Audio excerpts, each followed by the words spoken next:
అల్పపీడన ప్రభావంతో ఏపీలోని ఉత్తర కోస్తా జిల్లాలలో భారీ వర్షాలతో పాటు కోస్తా జిల్లాలలో విస్తారంగా వర్షాలు కురిసే అవకాశం ఉందని విశాఖ వాతావరణ కేంద్రం తెలిపింది. విజయనగరం, పార్వతీపురం, శ్రీకాకుళం జిల్లాలలో భారీ వర్షం కురిసే అవకాశం ఉందని, గంటకు 50 నుంచి 60 కిలోమీటర్ల వేగంతో ఈదురుగాలులు వీచే అవకాశం ఉన్నట్లు వాతావరణ శాఖ పేర్కొంది. ఏపీలో ఈదురుగాలులతో కూడిన వానలు విస్తారంగా పడే అవకాశం ఉండడంతో లోతట్టు ప్రాంతాల ప్రజలు అప్రమత్తంగా ఉండాలని వాతావరణ శాఖ హెచ్చరించింది. శుక్రవారం శ్రీకాకుళం, విజయనగరం, మన్యం, అల్లూరి సీతారామరాజు, విశాఖపట్నం, అనకాపల్లి, కాకినాడ, కోనసీమ, తూర్పుగోదావరి, పశ్చిమ గోదావరి, ఏలూరు, కృష్ణా, ఎన్టీఆర్, బాపట్ల, గుంటూరు, పల్నాడు, ప్రకాశం, నెల్లూరు, కర్నూలు, నంద్యాల, శ్రీ సత్యసాయి, అన్నమయ్య, కడప, చిత్తూరు మరియు తిరుపతి జిల్లాలలో వర్షాలు పడతాయని అంచనా వేసింది.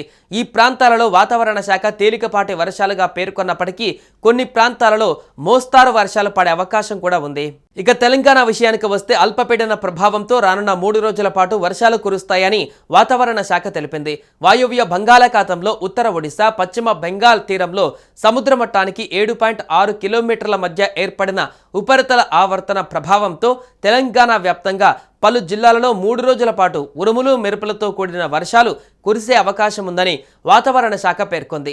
గంటకు 30 నుంచి 40 కిలోమీటర్ల వేగంతో ఈదురుగాలులతో కూడిన మోస్తారు వర్షాలు కురిసే అవకాశం ఉన్నట్లు హెచ్చరించింది.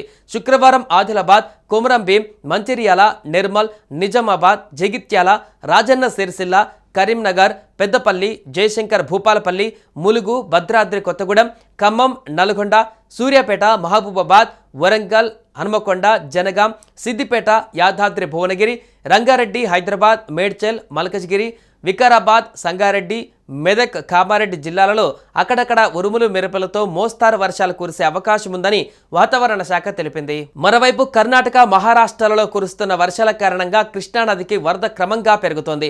ఆల్మట్టి ప్రాజెక్టుకు 91,230 క్యూసెక్కుల వరద వస్తుండగా 70,420 క్యూసెక్కులు దిగువకు విడుదల చేస్తున్నారు. నారాయణపూర్కు 66,694 క్యూసెక్కుల ఇన్ఫ్లో వస్తుండగా 68,498 క్యూసెక్కులను కిందకు వదులుతున్నారు. ఇటు జూరాల ప్రాజెక్టుకు దాదాపు 1,00,000 క్యూసెక్కుల దాకా వరద వస్తోంది. 96,172 క్యూసెక్కులు కిందకి రిలీజ్ చేస్తున్నారు. దీంతో ఇటు శ్రీశైలం ప్రాజెక్టుకు 88,272 క్యూసెక్కుల ఇన్ఫ్లో వస్తున్నాయి. శ్రీశైలం ప్రాజెక్టు పూర్తి స్థాయి సామర్థ్యం 215.81 టీఎంసీలకు గాను 111.41 టీఎంసీలకు చేరింది.